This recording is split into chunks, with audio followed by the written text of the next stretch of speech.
بتهيألي دي هتطلع يعني سيلفستر ايه. تمام، احنا مش هنشيل دي في المونتاج والله عشان انا تعبت من سيلفستر.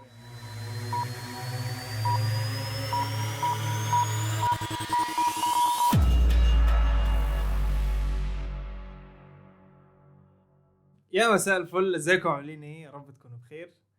معاكم النهارده في حلقه الرد على الأسئلة. هنقسم الردود على الاسئله كل حلقه لوحدها، يعني هنمسك حلقه البدايات والاسئله بتاعتها نجاوب عليها، وبعدها الاستمراريه، بعدها تنظيم الوقت، بعدها التسويف. تمام. السؤال الاول في حلقه البدايات كان بيقول اعمل ايه في الملل ده؟ تفتكر بقى الواحد ممكن يعمل ايه ما يزهق؟ انه يبدا في حاجه معينه وانه يحاول ان هو ينجز فيها. اعتقد دي احسن بدايه ممكن تكون موجوده يعني. طب تفتكر اصلا هو ممكن يبدأ في ايه؟ طب هو زهق يعني، ده انسان زهقان فهيعمل ايه؟ ممكن مثلا لو بدأ في هوايته، او بدأ في الحاجة اللي هو بيحبها مثلا وانجز فيها شوية، او اللي هو بدأ يحولها بقى من بس هواية لان هو حاجة بيعتمدها في يومه وبدأ يستخدمها كل يوم او يعمل فيها. كروتين يعني. بالظبط، يظبطها في يومه بحيث ان هو خلاص جزء الملل ده بقى مخصص لهوايته وبدأ يستغل هوايته فيها. طب ما هيقولك طب ما الروتين ممل، الروتين ممل بس هو بيعمل الحاجة اللي هو بيحبها فما فمش اعتقد. هيزهق بقى. بالظبط. تمام. الهوايات كمان احنا ممكن نحولها نخليها مصدر دخل لينا. يعني هوايتك انت ممكن مثلا تكون بتحب ترسم، تكون بتحب تكتب، فدي حاجات بتبقى حلوة قوي كمان ان انت تخليها تدخلك دخل. بالظبط. نروح بقى للسؤال التاني. يلا بينا. السؤال التاني بيقول حاسة اني فقدت الشغف. يعني موضوع الشغف ده صراحة موضوع كبير. موضوع كبير صراحة، وموضوع مبالغ فيه. الشغف مبالغ فيه. ليه بقى؟ علشان الدافع للإنسان لو كان الشغف، فهو وقت فقدان الشغف هو مش هيبدأ ان هو يعمل حاجة. يعني زي الكبريت لما بيطفي ما عادش بيبقى فيه نار. بس انا لو بالظبط. ولعت بالكبريت دوت حاجة دائمة، يعني الشغف ده لو ولع فيا حاجة دائمة زي مثلا ان انا ابدأ في حاجة واستمر فيها، مم. ده هيكون حاجة يعني تكمل. خلاص الكبريت اتطفى، بس ما بعد بس الكبريت. خلاص هو الحاجة اللي شغالة شغالة. بالظبط. مم. يعني كان في مثل رائع جدا صراحة. آه ابو زيد في قناته، في قناة دروس اونلاين، كان قال السبرتاية والكبريت. بالظبط. الكبريت هيولع السبرتاية والسبرتاية هتفضل شغالة لحد ما تجهز لنا القهوة، بس الكبريت نفسه اتطفى اللي هو الشغف. بس السبرتاية مكملة ليه؟ علشان هي لازم تكمل. هي المفروض ان هي تكمل، والمفروض ان هي تعمل لنا القهوة. مش الشغف هو اللي هيعمل لنا القهوة، مش الكبريت. فشغفك ده مش هو اللي هيخليك تستمر وتكمل، بالعكس هو المفروض يحركك. بقى التحريكة او الزقة اللي هيزقها لك دي هي اللي انت بتكمل بيها. بالظبط. فحاسه اني فقدت الشغف. ده شيء طبيعي جدا ممكن كلنا نمر بيه ونتقبل دوت. الفكره بس ان احنا نكمل مهما كان الظروف اللي احنا بنمر فيها يعني. بعدين احنا لما بنواجه عقبات زي ما قلنا، بنحاول نستغل العقبات دي في ان هي تدينا دافع كمان، اللي هو لا احنا قدها، احنا هنكمل ونتحدى نفسنا اكتر. يعني ما نجيش على نفسنا، لا نتحدى نفسنا ان احنا ازاي نقدر نخطي العقبة دي، او حتى نبص للموضوع من بره. زي ما قلنا نطلع كده بره المشكلة ونبص لها كحد من بره. بالظبط. فدي بتبقى حاجة حلوة انه الواحد حتى هيطلع من الضغط اللي حاطط نفسه فيه، وهيبدأ يفكر بطريقة تانية كأن المشكلة مش بتاعته. فالإنسان لما بيشوف المشكلة ان هي مش بتاعته، بيبدأ يفكر بطرق تانية، بيبقى حتى تفكيره مبدع أكتر. بالظبط، عشان كده احنا بنبقى جامدين جدا لما نساعد الناس، بس نيجي نساعد نفسنا بنقول بتحس بقى انت خلاص وقعت في حفرة. انا مين. تمام. تالت سؤال يعني هو ممكن مش ريليتد قوي لحلقة البدايات، بس خلينا نقوله. ما تقولوا لينا كده بتجيبوا الحاجات الحلوة دي منين؟ آه يعني واحنا صراحة بننسى ننزل السورسز بتاعت مثلا الحلقات، او مثلا لما كنا بنجيب مثلا طرق في التايم مانجمنت وكده.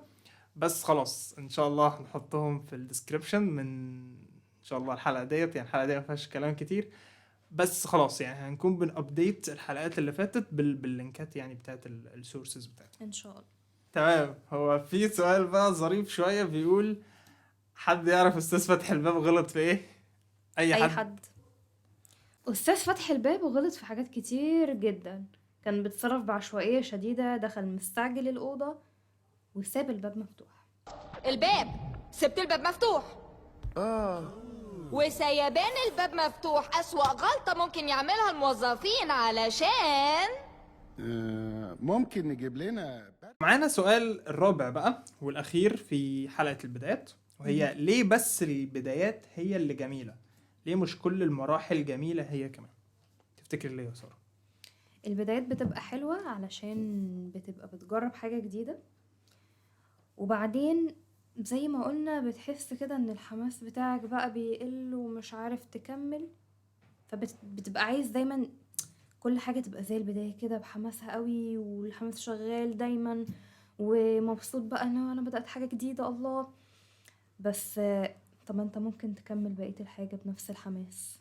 عادي على فكرة الحماس يقل، مفيش مشكلة، بس هي الحاجة لسه حلوة يعني، كل حاجة جميلة، بس انت اللي خدت عليها شوية. كل البدايات بتبقى حلوة عشان بيبقى فيها حماس كبير زي ما قلنا، بس احنا ممكن نكمل بالحماس ده.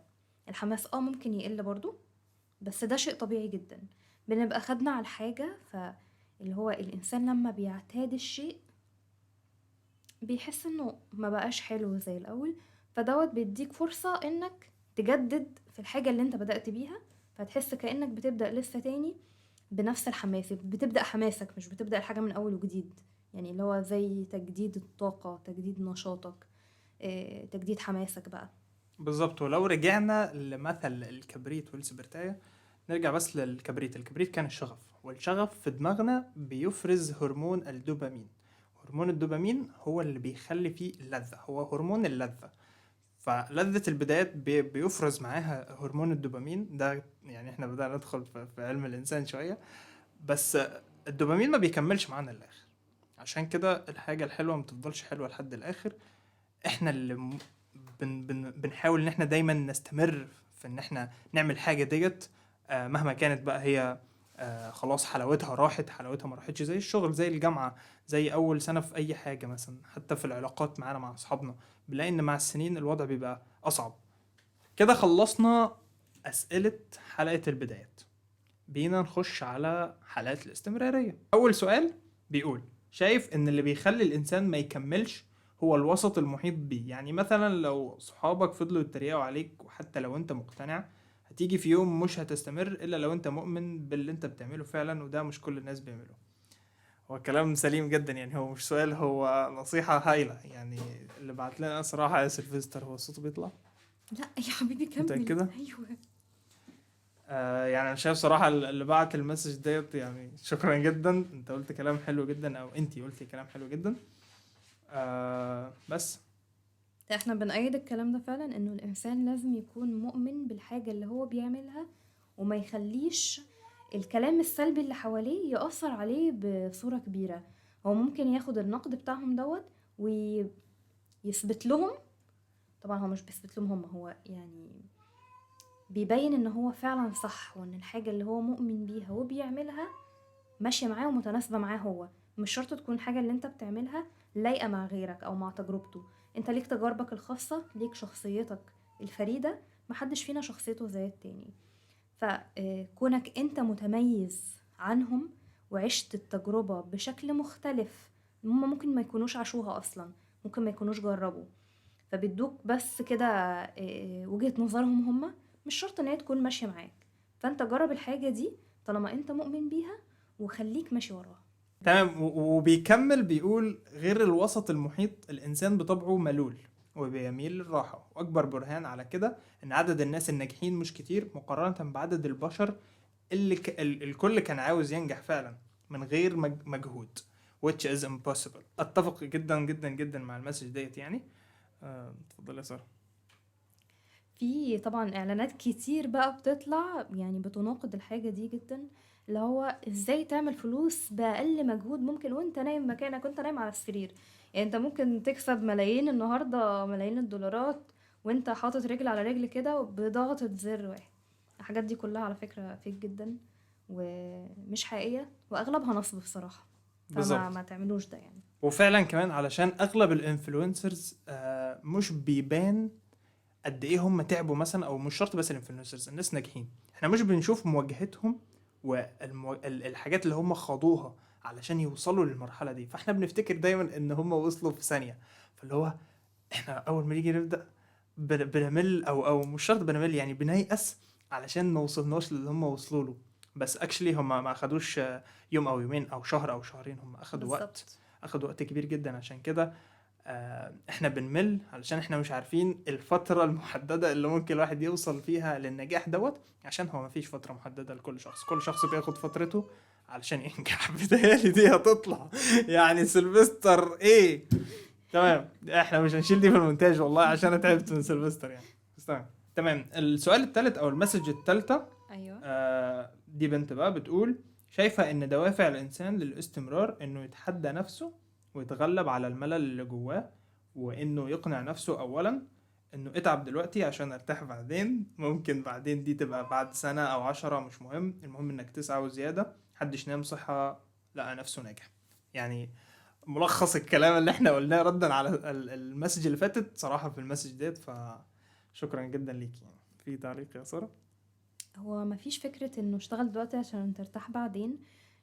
وبتلاقي عليها تريقة كتير بقى، اللي هو اتعب في الثانوي علشان ترتاح في الجامعة، وبعدين ايه ده بلاقي الجامعة تعب اكتر، طب اتعب في الجامعة عشان ترتاح في الشغل، ايه ده لا ده الشغل متعب، طب اتعب دلوقتي علشان تموت مرتاح. يعني مفيش الكونسيبت ده يا جماعة. بالظبط. اللي هو يعني انت اعمل اللي عليك واسعى، وربنا هيجازيك طبعا على مجهودك وسعيك دوت. ومحدش بيسعى وما بيلاقيش نتيجة.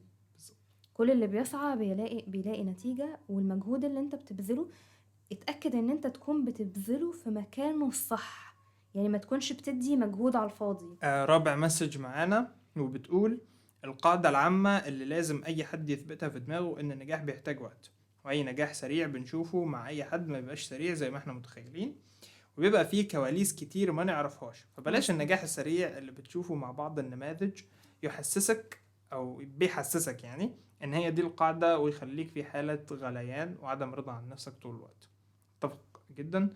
يعني ستيل في نفس الزون اللي هي احنا دايما بنحاول ان احنا نشوف الناس وهي ناجحة، ما بنشوفش اللي خطوه. ودي فعلا حاجة لازم كلنا نحاول بقدر الامكان ان احنا نقتنع بان النجاح فعلا مش كده. وفي حاجة كمان برضو في الموضوع ده، اللي هي ما تقارنش نفسك اصلا بغيرك، علشان ما تبقاش في حتة الغليان اللي اتكلم فيها صاحب او صاحبة المسج. انه فكرة المقارنة، ان انت تقارن نفسك بحد تاني، دي حاجة وحشة جدا. يعني هي مش وحشة للناس، لا هي وحشة ليك. بالظبط. فكرة المقارنة هي اللي بتخليك دايما في حالة غليان، لا ده انا عايز اعمل زي الناس، هو انا ليه ما عنديش. فالحاجة دي بتخلي الوضع سيء جدا. بالظبط. بصراحة. المفروض ان احنا نقارن نفسنا بنفسنا، ودي قلناها في حلقة. انا بقارن نفسي بنفسي اللي من اسبوع مثلا، هل انا تحسنت عن اسبوع؟ هل انا مثلا نظمت وقتي الاسبوع دوت عن الاسبوع اللي فات؟ وما الى ذلك. ان انا اقارن نفسي بشخص اخر، محدش يملك نفس الظروف، فما ينفعش. السؤال الخامس من حالة الاستمرارية بيقول فين المشكلة ان خيالي يكون واسع، كوني واسع الخيال او الافق ده بيديني حافز اني احقق الحلم ده مثلا. فين المشكلة ان يكون خيالي واسع؟ مفيش مشكلة ابدا ان الانسان يكون خيال واسع، بس الفكرة في انه يسخر بقى التخيلات بتاعته او احلامه دي او امنياته، يسخرها على ارض الواقع، ويبدأ يشتغل فعلا وياخد بيها خطوات واقعية وخطوات حقيقية علشان يوصل لهدفه ويكمل. حلو قوي ان يكون خيالك واسع وتكون عندك احلام جميلة واهداف. الحلم بقى ده تخليه هدف، وتبدأ تحط له خطوات علشان توصل له، مش مجرد حلم وامنيات وخيال واسع ونبدأ بقى نحلم وكده وهندخل بقى في التسويف. بالظبط. يعني اني مثلا احلم ان انا اكون مثلا البيج رامي، او ان انا اكون احسن حارس مثلا في العالم، او انا مش عارف ليه بقول على نفسي احلامي دي احلامي. بس مثلا لو الواحد فعلا بدأ بس يقول، يعني تخيل ابقى محمد صلاح هو فعلا ما بيعملش حاجة عشان يبقى محمد صلاح، هو واسع الخيال ولكن قليل الحيلة. تمام كده احنا خلصنا أسئلة الحلقة التانية وهي الاستمرارية. هنخش على حلقة التايم مانجمنت أو تنظيم الوقت. طيب أول سؤال بيقول مش عارف اخد قرار. مش عارف تاخد قرار معناه ان انت عشت حياتك بعشوائية شديدة، او انت اوريدي بتعيش حياتك بعشوائية شديدة. فنصيحة ليك، انت لازم تنظم وقتك. حط لنفسك تايم لاين، حط لنفسك تايم مانجمنت، نظم وقتك، اختار الطريقة اللي انت حاببها جدا. في طرق اتكلمنا عليها في الحلقة على يوتيوب هنا، وفي حاجات اتكلمنا عليها تفصيليا على الانستجرام ممكن تفيدك جدا، او ممكن حتى تلهمك بطريقة تكون انت حابب تعملها لنفسك.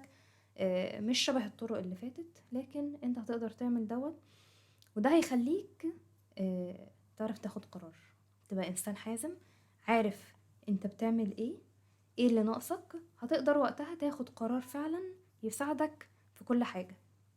بالظبط، تحديد الأولويات يا جماعة شيء مهم جدا. يعني الشخص اللي هو مش عارف ياخد قرار دوت، هو لو حدد أولوياته هياخد القرار بيزد على الأولويات بتاعته. خش على تاني سؤال أو تاني مسج في التايم مانجمنت، وهي بتقول أنا عايز بكرة لو ما ذاكرناش كويس دلوقتي. هو ده فعلا يعني الواحد لازم يذاكر، يعني لازم نذاكر دلوقتي فعلا، علشان مش شرط، مش بس فكرة ان احنا مش هنعيط بكرة، فكرة فعلا عشان ما إن- تعيطش بعدين اصلا. بالظبط. يعني مش فكرة مذاكرة بس، اعتقد لو عملنا ريفليكشن على حياتنا كلنا، احنا لو ما بدأناش في حاجة دلوقتي مش يعني هنعيط. او الفكرة كمان ليه ربطنا السؤال دوت او المسج دي بالتايم مانجمنت، انت لو مش منظم وقتك انت هتعيط على كل حاجة مش هتعيط على الامتحان بس. بالظبط كده احنا خلصنا اسئلة التايم مانجمنت. هي كانت قليلة جدا علشان تقريبا مش عارف، يعني تقريبا كلنا ما شاء الله شاطرين في التايم مانجمنت، ده إشارة حلوة، حاجة أحسنتم. جميلة. أحسنتم. تمام، نخش على أسئلة التسويف. السؤال الأول بيقول، السؤال لمحمد، جربت التسويف في إيه وإيه كانت نتيجته؟ ايه تمام. بقى؟ صراحة أنا جربته في المذاكرة. يعني أنا سوفت في المذاكرة المذاكرة بس. يعني ده كان الوقت اللي أنا جربت فيه قبل الحلقة، تمام. علشان إحنا كنا داخلين على فترة الميد، وأنا مهم. فعلا سوفت المذاكرة وخليت إن أنا يعني اللي هو خلاص انا مش هذاكر دلوقتي، هذاكر قبل الماده بيوم. وللاسف يعني الماده دي درجاتها طلعت وما كانتش احسن حاجه، نتيجتها كانت سيئه جدا جدا، سواء الماده كانت صعبه او الماده كانت سهله. فانا ما ذاكرتش، يعني انا زنقت نفسي ولقيت ان انا مش قادر اذاكر اصلا الجزء ده في الوقت ده، يعني اعملها ازاي دي؟ وللاسف فشلت. يعني تاني سؤال في حلقه التسويف بيقول في مثل بيقول لك كل تأخيرة وليها خيرة. هل التأخير هنا ليه دعوة بالتسويف ولا ايه؟ هو المثل اللي بيقول كل تأخيرة وفيها خيرة، المفروض انه التأخير اللي جاي من عند ربنا في حاجة احنا عايزينها ومستعجلين عليها. انما الناس بتاخده عشان اللي بيسوف بياخد بقى ده حجة، عشان ايه؟ لو انا مش متأخر يا جماعة، ده خير. بالظبط، كل إيه تأخيرة في فيها ايه خيرة. بقى؟ خلوني براحتي، يعني كل تأخيرة في كل ما اتأخرت يبقى خير، يعني ما حدش غلط في حاجة. فيفضل يأخر لحد يوم بالظبط. الدين. تمام. السؤال الثالث بيقول، او المسج الثالثة بتقول، محمد انهي نوع من المسوفين؟ اعتقد ان انا يعني ميكس جميل كده من المسوفين. وصراحة يعني مش بس محمد، هو ممكن كلنا موجود فينا كل الانواع من المسوفين. الفكرة هي بتظهر امتى وبتختفي امتى. يعني انا ببقى مسوف عاطفي مثلا امتى، ببقى مسوف مثلا كسول امتى، وما الى ذلك. كل حاجة بتظهر في وقتها، ليها وقت كده. كلنا بنبقى مسوفين في الحتة دي، بنبقى مسوفين في الحتة دي، الا الناس السوبر يعني ما شاء الله.